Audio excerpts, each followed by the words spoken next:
An abridgment of Thomas Manton's commentary on the Epistle of James chapter 1, verse 11. For the sun rises with scorching heat and withers the plant. Its blossom falls, and its beauty is destroyed. In the same way, the rich man will fade away even while he goes about his business. In verse 11, James continues to draw parallels using the simile introduced earlier, applying it specifically to the transient nature of worldly pursuits.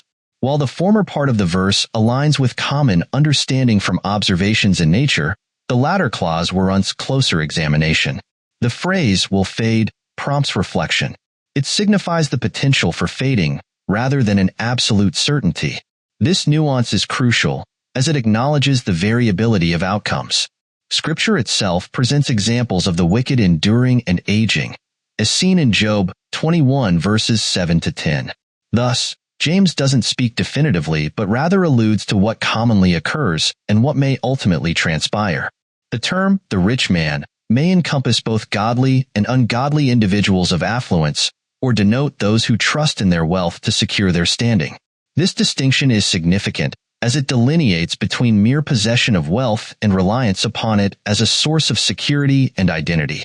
Further elucidation is found in the phrase, fade away, drawing imagery from the wilting of plants, symbolizing the loss of beauty and vitality. This vivid metaphor underscores the ephemeral nature of worldly wealth and its fleeting allure. Regarding the clause, while he goes about his business, interpretations diverge. Some suggest, with his abundance, emphasizing the correlation between riches and their inevitable decline. However, the prevailing understanding favors, in his ways or journeys. This choice emphasizes the ceaseless pursuit of wealth, depicted as a relentless quest encompassing endeavors on land and sea. Despite the fervent pursuit, the outcome remains consistent, eventual fading akin to the transient beauty of a field flower. In essence, James urges a sober contemplation of the transient nature of worldly pursuits, cautioning against undue reliance on material wealth. Note 1. As we delve into the continuation of the simile, let us ponder the profound lessons hidden within the fleeting beauty of flowers. Just as we delight in picturesque scenes, allowing our souls to feast upon the dual imagery presented, a visual representation coupled with the tangible reality, so too does God employ the simplicity of everyday objects to impart divine wisdom. In this manner, even the most mundane aspects of creation become vessels for heavenly truths. When we encounter the resplendence of blooming plants, let us pause to reflect on their transience. For in the blink of an eye, their radiant hues fade into oblivion with the advent of the sun's scorching heat.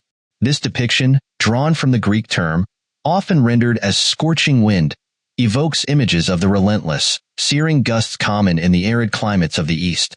Indeed, such winds serve as poignant symbols of divine judgment, as exemplified in the account of Jonah's discomfort beneath the scorching rays, Jonah 4 verse 8. Therefore, as we wander amidst gardens or fields in quiet contemplation, akin to Isaac's reflective strolls, Genesis 24 verse 63, let us discern the profound metaphor unfolding before us. Behold the splendor of the flowers, yet recognize their ephemeral nature. A beauty destined to wilt under the oppressive onslaught of the east wind. In this realization lies a timeless truth. Just as the blossoms of spring fade into oblivion, so too do all worldly comforts, transient in their allure and fragile in their permanence. Note 2. Let us carefully consider the nature of our temporal comforts, recognizing their fragility, especially when the hand of providence is poised against them. Like the delicate flower, which naturally withers over time, our worldly joys fade even more swiftly when subjected to the scorching onslaught of divine judgment, the metaphorical east wind that symbolizes God's corrective action. In light of this, it becomes imperative for us to cultivate a heart posture of detachment from worldly possessions. To do otherwise is to risk provoking providence to become our adversary, hastening the demise of our temporal blessings. Consider 3 ways in which we may inadvertently incur divine wrath by making providence our foe. 1. Utilizing our comforts to indulge our carnal desires is a grievous offense.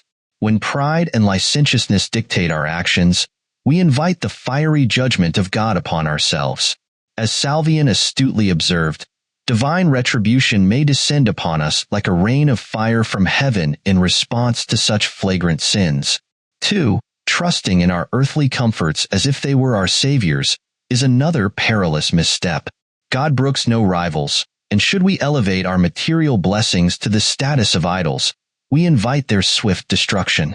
Indeed, when we place undue faith in our wealth, believing it capable of meeting all our needs, we inadvertently signal our preference for worldly treasures over the living God, an affront that cannot go unpunished. 1 Timothy 6 verse 17. 3. Acquiring our comforts through dubious or unethical means further exacerbates our precarious situation. James aptly warns of the consequences of ill-gotten gains, likening them to corroded gold and silver, a testimony against us that will ultimately consume us like a raging fire. In this way, the fire of God's wrath descends not only upon our ill-gotten wealth, but also upon our very flesh, wreaking havoc upon our families and households. James 5 verse 3. Note 3.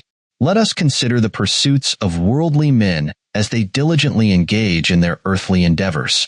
With unwavering determination, the wealthy navigate various avenues to secure their temporal goals. Behold their tireless efforts, their ceaseless toil, their unyielding commitment to accumulating perishable treasures. Reflect upon their fervent dedication and consider how fittingly such zeal would be directed toward heavenly pursuits.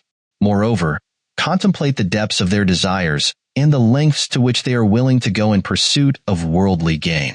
Witness their fervor for earthly acquisitions and their relentless drive to amass wealth for themselves. Then, pause to ponder.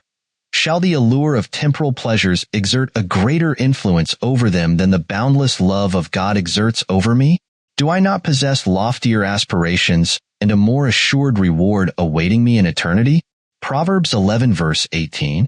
While they labor tirelessly for fleeting possessions, am I not called to invest my energies in enriching my soul with spiritual and heavenly virtues? Consider the poignant anecdote of Pambus, recounted in ecclesiastical history, who wept upon seeing a harlot lavishly adorned and meticulously groomed.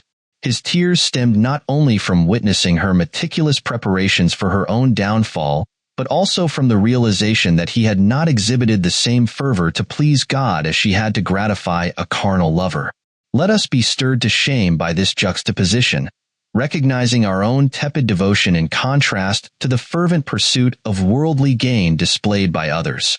May it compel us to reevaluate our priorities and inspire us to devote ourselves wholeheartedly to the service of Christ, lest we be found wanting in our commitment to the one who gave his all for us. Note 4. What indeed are the implications of worldly pursuits when undertaken without due regard for God's favor? Consider the sobering truth.